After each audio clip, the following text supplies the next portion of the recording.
Hello Zimbabwe, welcome to the show In Touch with the Football Legend. Today we are talking to Vusi Muzilaher. Vusi, welcome to the show. Thanks, Alois. Yes, Vusi, we just want to go straight to the point. You grew up in Highfield. How was it playing football in the dusty street of Highfield as a young boy? Well, at first I think it was just the norm thing, whereby you expected most of these youngsters, playing, especially from the locations, playing in the streets of Highfield, and I happened to be one of the guys. And it was great. It was just for fun, not actually knowing that one day, you will be playing as a professional footballer. It's just a thing that everybody had to do, of course, after some works at home. And it was really great. And fortunately, in Highfield, during the time that we played, I happened to have some senior players who had already started playing professional football. Yeah. I mean, the likes of the Mapila brothers, Alan Mapila, Austin Mapila, Carlos Mapila, as well as Silva Chingwenje, who was very inspirational to me during those days. So it was not very difficult for me to join them because I had already got some elder brothers already doing the job. Yeah, but when you were playing at that age, I assume it's at a very young age, obviously Silva Chingwenje, Austin Mapila, they haven't also started playing professional football. Did you ever think that one day you're going to be playing football at Rufaro Stadium, at the National Sports Stadium, in the national team or whatever? Did you ever think that at one time you were going to be playing professional football one day? I would like to, Alex, if I say yes. Like I said before, it was just like the normal thing. But looking at the activities that were happening in the locations, I think in most locations, you can agree with me, even in your Chitungwiza area, it used to be football, and obviously everybody else wanted to play. You would admire all these players, with just behind the house where Yogima Degora lived, and definitely we knew that he was also a great player playing for Dynamo, who played for Dynamo, so everybody really wanted to be like him. But to say, yes, I wanted to play for a big team or to turn pro, no, definitely, I didn't think that would be the way to go. So you never thought that, but eventually you played for a big club. What was your first big club that you played for when you played organized football? Where did you actually play or start playing organized football? Not really. I should start with organized football, Alois. We've got, I think, one of the biggest grounds, the Zimbabwe grounds. Zimbabwe grounds, yes. We would go to Zimbabwe grounds with 5 grounds with different age groups. So to have any team, we called Chillers, and that's when most of these big guys would come and spot the talent. So from Zimbabwe grounds playing for Chillers, I was spotted by Mr. Zimunya, who actually took most of the players. Mr. Francis Zimunya. Yes. So he's the guy who came, like I think in some areas, Grabosfield, in some areas like Musindo in Chitungwiza, most of these guys. So he actually kept them. Yes, he chose Highfield, and most it was like old Highfield, that area. So he came and he was looking for players, and obviously not to say. Well, he was not just passing by. He actually came. He knew there was talent in the location. Okay. And there was only one place to get these players, and that was Zimbabwe grounds. Yeah. So most of the good players were spotted by him. Then we moved to a Division 2 team that was Zimbabwe Crackers, which he owned. So from then on, that's when all the signs started showing, and the best would now progress. Take us through the steps from Zimbabwe Crackers to Blackpool. I would say just like what was in the eyes of Mr. Zimunya. I think most of these tycoons were also in the same eyes. From there, Rufaro Rovers, like, Misinya Masoka. He actually assembled a very strong team. Yeah, how did you move from Zim Crackers to Rufaro Rovers? What happened? Good news travels, Alois. It's always like Apanikamvana Kakapinga Karukutambira Division 2. He does not deserve to play in the Division 2. And he also came to watch some of the games that we played. And in no time, he contacted them and they did whatever they did. And I ended up playing for Rufaro Rovers, which was a team which was strongly assembled. Then it would be Madara even Maria. You do anything with money. So you would actually take most of the players like Anna, Tualiki. It was in the Premier League. Yes, it was now in the Premier League. Okay. Who are the top players that you actually played with at Rufaro Rovers at that time? With the likes of God knows Chamalira, I think we ended up playing at Caps United. Shingirai Aaron Twaliki, may soul rest in peace, is late, and Godfrey Paradza, and a lot more. George Charambarara, 0-0, exactly. That's one of the main guys. How did he get his name? We always hear about his nickname 0-0. How did he get this nickname? I understand that he got it at Rufaro Rovers. How exactly did he get this nickname? I'm not so sure, because when I joined Rufaro Rovers, they had already played a season in Division 1. 1. So he was already there. And so he was already called 0-0. He was already called 0-0. So when I joined them, I mean, you need to follow suit. It was also 0-0. So it was something like that. Yeah, but somebody was telling me that he used to say even if they are winning 4-0, he would say, guys, it is 0-0, let's score another one.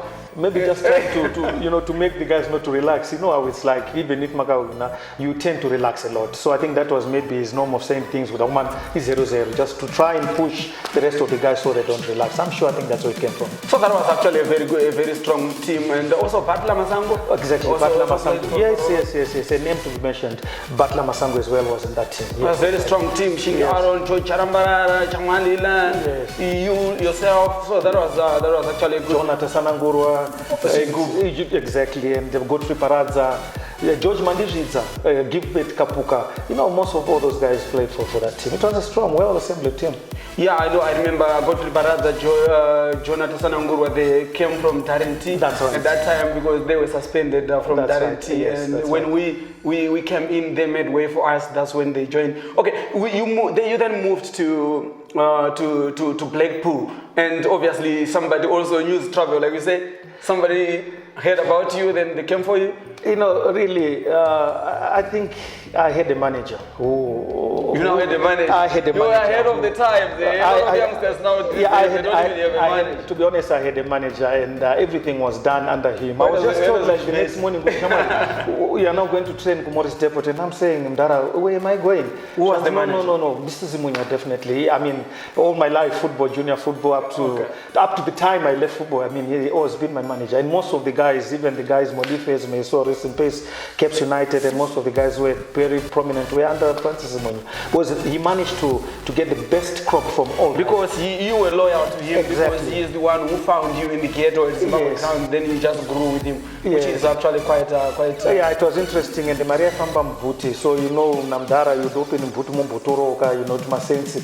So it was like, it was good. We always had money, you know, those little pieces of money, and it was good. So you left Rufaro Rovers for Black Mamba? That's right. Not Blackpool? No, for Black Mambas. Oh, a lot of people think that you moved from Rufaro Rovers to Blackpool. They jump Black Mambas in between. So you actually play for Black Mambas? For Black Mambas. Okay, that is so because Black Mambas ndo yakazoita Blackpool Football Club. Also, the transition you were I was part of that group. Okay. Yes, from Black Mambas, yabezoita your Blackpool. Okay. You see, so with the executives, everything else, we were just joined by the directors now, the new directors, the 7 directors at Blackpool. So they actually bought the franchise from Black Mambas. So it was one and the same thing. This is why it's a bit overshadowed, because it's the same players, same just a change of name, but basically everything was the same, yes. Credits has got to go to the 7 directors of Blackpool. They were so organized, you know. It's like they would divide the players into 7 of them, and maybe 5, 6 will be paid by Joe Msenda, the other 5 by Joe Salif, in the likes of Ronichu Water, the likes of lectures. So I mean, you later joined us, so I think you know how it worked. Like, I mean, everything was perfect. Even when we were in the camp with the national team, we would actually get the manager coming to give us our money. Kukresa was telling, if you remember that.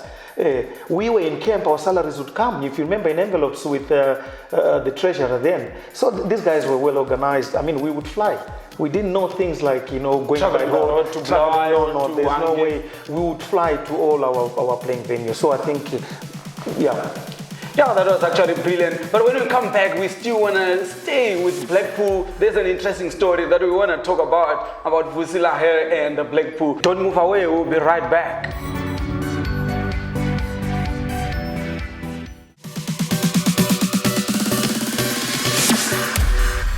Welcome back to the show. We were talking about Blackpool when we went for the break. Vusi, you went to get married on game day. Tell us about the whole issue, because we just know that Vusi was waiting for money and Vusi went to get married and we had to wait for you and to come. Tell us the whole situation about you getting married and this game and money.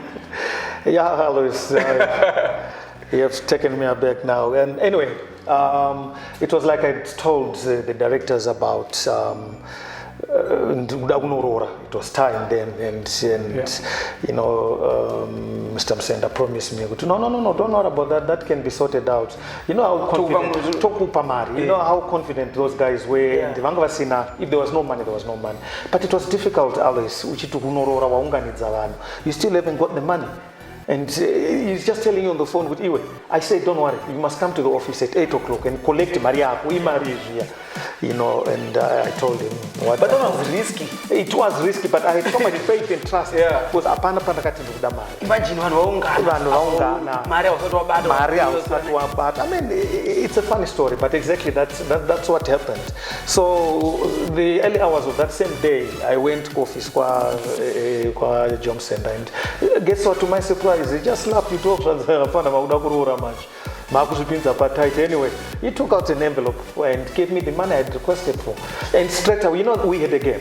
And most of you guys had already camped at Monomotapa Hotel. So you were Crown Plaza. So it was like rushing back, Kunopamari, Vanyai. And then, you know, Mazwaya, you'd get onto a combi, rush and meet with you guys. So that's exactly what happened. I was scared, saying, is this going to happen? But I had so much trust in these guys, and this is exactly what happened. It was very fun. You won't believe it. I got the money, went straight home, Kunanam Chembere, and gave them the money in Nanasekuru, go and do this. And that's exactly what they did. I went straight to play the game, and I think we won the game, so that was more cash now, Kudzora. You know, that money that I had got year advance. Yeah, the year was 1995. That was actually the year that Blackpool finished tied on points with Dynamos and eventually lost. How did you feel at that time? Because we didn't really understand the rules, who was going to win the league. And after the match, we already didn't know which is which. How did you feel when you saw the situation now when it was announced that it was Dynamos that had won the league? We were so excited, Alois. I think if you remember that day, we all went thinking that we were going to come back with gold medals. And unfortunately, we got the second run-ups. Am I right? When we second. I don't know how they use their statistics, you remember, because it was goals scored, goals against, goals for. So I think we had considered a goal more than Dynamos. That's how Dynamos managed to win the championship. No, it's actually the other way. We had considered a goal less. A goal less. They had scored a goal more. They started with the other way around. Who could have won? But according to the rules, it's goals scored for than goals scored against. So it was very unfortunate for us. But we still didn't believe that we lost the championship. As far as I'm concerned, yes, of course we got the Dynamos, but I think we did everything and we deserved to win the league for that year. With the likes of, don't get anything else, Alois Bunjira, Stuart Morisa. I was a great player, right? Yeah, obviously. Pumusani Mpofu, George Mbwando, Masimba Dinero, Collins Kabote, Alex Munawa. You know, the list is endless. Those were very good players and well-assembled team, a very good team. And I mean, I miss most of those guys, and you know, during the time, it was like a family. You know, we had so much respect for our elders. You remember Masimba would give you a clap. And George Mandisha, yes, I put over. You know, if you do wrong things, and we accepted it because what we want was football. Unlike these days, Wafana, you can't even tell him how to do certain things, you know, anukudaira. But during our days, I think this is what made us go very far, because we had so much respect and we really believed that it was not just a team but a family. Yeah, I do agree with you. Blackpool was a good team, very great team, and I remember at that time as well, we had 6 players in the national under-23 team playing in the first 11 of the national under-23. Remember, we played Mangura in Mangura, we played against Malawi on a Saturday, and they called us. They said we were supposed to be in that game in Mangura. So we flew from Malawi to Zimbabwe in the morning, and Ronichiwata was waiting for us at the airport at about 12 o'clock, and we drove to Mangura, and we actually went on to play. And that's how Blackpool were very much organized. Then you moved to... Just to add on to that, Alois, sorry, I remember it was very hectic, you know, when we played in Malawi. And to be very honest, now, Tamadara, we are now saying it. You know, after the game, we celebrated a lot. You know, in Malawi, obviously, we had some drinks. We celebrated. We had some drinks. And, you know, one of the Blackpool guys, I'm not so sure who it was, but whether it was George, I can't remember. He must have spoke to one of the directors and, you know, tried to excuse some of the guys who had celebrated, you know what I'm saying? You didn't play that game. No, we played and we substituted. Yes. 6 of us. You know how bad it was? We met Empa Hotel somewhere along the way in Mazo, I think. Yeah. And, you know, line up Yangeta or Dara. Football is very unfortunate. Yeah. Then from Blackpool, you went to Cape Town. How did that move come about? You played for Cape Town. How did it come about, that move? Like I said, all my things were just done by the manager. I don't know how he used to do it. Big manager. Yes, the big manager. I don't know how he used to do it. I was just told, like, this incident of Cape Town Spurs, then Ajax, it was like, your ticket is ready, Lucy. You're flying tomorrow. And I'm like, where am I going to? You know how it's like going to play in South Africa with those great players in South Africa. I couldn't believe it. And then I think it was Shonai who had broken through and who was still in the books of Cape Town Spurs, but he was leaving for Amazon. So I think there was that post of a foreign player. So when I went there, you know, a bit embarrassing though, Alois. It was more like in a rush, ndawacha my socks, ndawacha shorts, ne jersey, you know, like who I used to, I'm going to use that for training. And when I got there, fortunately, you know, it was like training kit is ready, it's there, and I had my wet socks and wet training kit because I had to join them in the next morning. I had flown to South Africa about around 6ish. So yeah, it was quite embarrassing, but nobody noticed that. I'm just saying it now to you, my friend, with Shaman Dozagaitika. Yeah, but they are very organized. Everything, yes. Your jersey, your short, your socks, then you do shame. That's what I thought, but then they're so organized. Research is really poor. You just go and sit there. Once your sport is here, your number is number 3. Then you, yeah. So it was exciting. It was only about 2 weeks that I trained with them, and to be honest with you, there was this coach Sergio Dos Santos, Portuguese coach, who was under joint committee. So obviously the owner, it was a family team, and I think it just took him 2 days to notice that I was the type of player that he needed. You know, it was to the amusement of other players. You know, the position that I wanted to play was David Kanamea, who was also with the under-20. Yeah, very good player, very good left footer. And, you know, in the Afrikaans then I couldn't hear what they were saying. It's like Mushote Sotjama, there is a left footer. Watch out. And, you know, he just took it lightly. And I didn't even stay the 3 weeks I was supposed to have stayed. And the next thing I was back home and back in South Africa to sign the contract. Yeah, I remember David Kanamea later on moved to Kaizer Chiefs. Yes, that's right. Yeah, talking of which, you actually tried with Kaizer Chiefs before you got signed with MRI, before you signed with Cape Town Spurs. You're right, Alois. I had 3 weeks with Kaizer Chiefs. I went along with the late Oscar Molife, who I played alongside at Zimbabwe Crackers. And we went for almost a month, 4 weeks. And we trained and played some friendly games. I think this was Sundowns with the likes. I mean, then there was Dr. Kumalo, these greats, you know, a lot of big guys. Yeah, tell me again, the Chiefs. Yeah, it was very tough, but it was evenly matching. I mean, we wish all them what we're made of, and really after that, I really don't know. Kuka Junior, you know, more like the second team, just to finish the season. But then I didn't know that Cape Town Spurs was waiting. So when it kind of lapsed, I'm not so sure really what happened. I was immediately grabbed. Then I moved to Cape Town. But I did have a spell with Kaizer Chiefs. So Cape Town was great. It was in Cape Town. But then we want to talk about the national team. You played for Zimbabwe from under 20 to under 23 and the senior team. Take us through your national team of Zimbabwe football national team life. Alois, great players indeed. I keep including you. I don't know why I keep was always with me. You know, but then Stuart was the captain, if you remember very well. In the under 20. In the under 20, and when we went to Swaziland, I think we also got silver medal. You remember? Yeah, when we lost to Zambia. Dabuiso, that guy. That boy. Chipolo Polo. Remember when they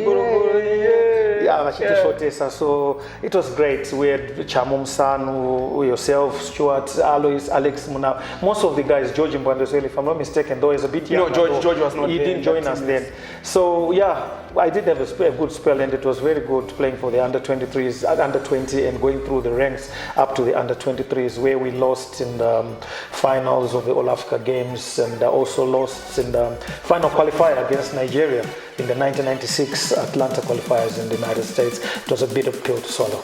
Yeah, we're going to come back to that match in a bit, but I just wanted to go through that story. Remember, in Swaziland, you were not used to ladies topless. We were. You were not? We were not used. Yeah, it was. Yeah, we were, of course. Yeah, right then, you know how with the tradition, if I may be excused, you know how they dress. It was it was not the Zimbabwean way of seeing things. We really didn't, until we were warned to say, youngsters, this is how the ladies, the women here do their culture. It was more of their culture. You just have to see what you see and you leave it as it is. And that's exactly what we did, Alois. I think that's the only thing. All right, guys, on that note, we're just going to go for a break. I'm not going to tell you what Pussy did in Swaziland, but we're just going to go for a break. Don't move away. We'll be right back.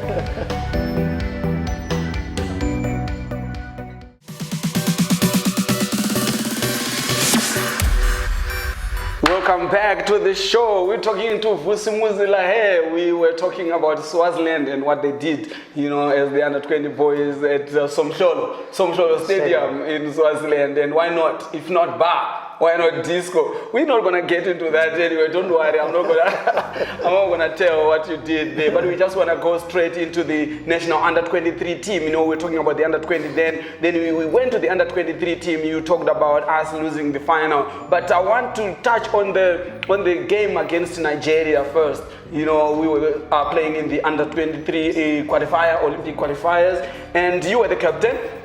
And tell us, what happened? We were playing against Nigeria, and a lot of people don't know what was happening. Even on Facebook, people have been asking me, what happened against Nigeria? Take us through the game against Nigeria, the home match. All right, Alois, I'm sure you know. I know exactly what you want me to say because you were one of the guys who was actually, laughing at me when I came out of the changing room, having checked the passports of the Nigerian national team. These guys were big and they look big. The stamina, the structure, and themselves, and it was worrisome. When as a captain, you go in and check their passports. It's like when they came to our side, they just flipped over our passports and they laughed it off and went back to their change. It was Kanu. Yeah, that was Kanu, exactly. Marco Kanu, yeah.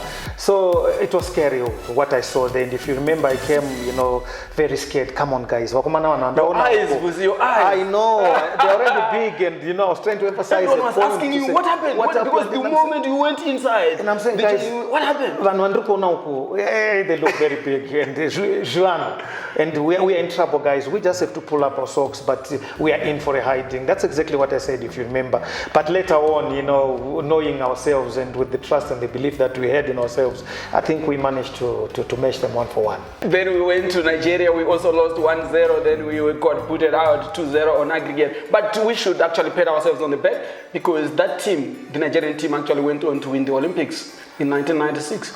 If I may to remind you, Alice, you remember in the first 15 minutes, Stuart scored 2 goals. And they were all disallowed. They were all disallowed. Clear goals. 2 goals in the first 15 minutes, if I'm not mistaken. In Nigeria. In Nigeria, you can imagine. And there were 2 goals were disallowed for whatever reasons. I don't know. Unfortunately, we could be down here in Southern Africa. But then that really showed what we're made of. And those guys were really shaken by what had transpired in the first, 10, 15 minutes. So I don't really believe that these guys really beat us. But anyway, that's what happened and they went through. So when you look at the situation, we got beaten by a team that went on to win the Olympic gold at that time. It shows clearly that our standard of football was at this level. It was very high. We could match. We had a team that can match a gold medal winner. What happened? What has happened now? Our football has gone down. It seems to be struggling a lot. What do you think has happened for us, for our football to actually go down the way it has done now? Alois, football, this game is a game of talent and a game of coaching. There is no way you can start playing football akura, you know what I mean? I think that's the main thing that we are lacking in our Zimbabwean football. We need junior football. The structures, like I had been narrating. Just try and check where I came from. We came from under 10s and 12, 14, 16 up to wherever. So this is the kind of thing that we're expecting to see, but it's not there, unfortunately. There is no way that we expect to win games with guys who didn't go through junior football. After Form 4, Premier League. It doesn't work like that. We need to start grassroots level. We need to start with the youngsters so that we know the talent that we have from an under 14 guy. It should be very obvious and inevitable that these guys are the very guys in the next 5, 6, 10 years to play for the national team. So we definitely need that. We need these grassroots and the structures from the beginning. We need to, catch them young. Yeah, definitely we need that development in Zimbabwe. Because we just want to touch on your career. You played for Cape Town Space. That's when you quit football. You retired from football. What made you retire from football? It was an unfortunate incident, Alois. We were playing, Manning Rangers in Durban at Chatsworth Stadium. So they had some fracas that were happening on the other side of the pitch.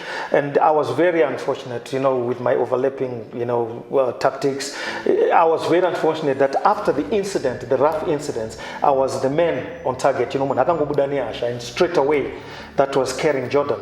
Akango with a crude tackle on me, on the knee, on the ankle, and it broke there and there, I think 3 times. So fortunately, I think in South African football, the players are insured and everything. So after that, I was not able to play again, but at least with the insurance, I got some help from there. So these are the things that we expect as well here. These are the kind of structures that should be in football, that footballers must be insured. I mean, you must have an insurance. In the event of anything that will happen to you, you're covered by insurance. So yeah, big up again to professionalism and the players and joint committees, of course, of Cape Town Space, who made everything possible. Professionalism, that's the word. That's what Vusile is talking about. He was injured and he was compensated for that injury. You can just imagine if he had been injured in Zimbabwe. Think of all the players that got injured and their careers were abruptly stopped by injury in Zimbabwe. What happened to them? But here we're talking to Vusile. He is actually talking about compensation. He was compensated. He's not bitter about anything because he got insured and he got his insurance payout. Yes, this is what football needs to be done. We need to make sure that our footballers are covered. We need to make sure that we have got grassroots. There is a lot that needs to be done in Zimbabwean football for us to revive it. We value your opinions, guys. Tell us what needs to be done to Zimbabwean football to improve. But you heard Vusile talking about his career and all the good stories about his football. But if you talk to me nicely, off air, I'll tell you what Vusile did in Swaziland. You have been watching In Touch with the football legend here on ZTV. We are out of here, guys. See you next week when we have got another legend on the show. Don't miss it out. We are out of here.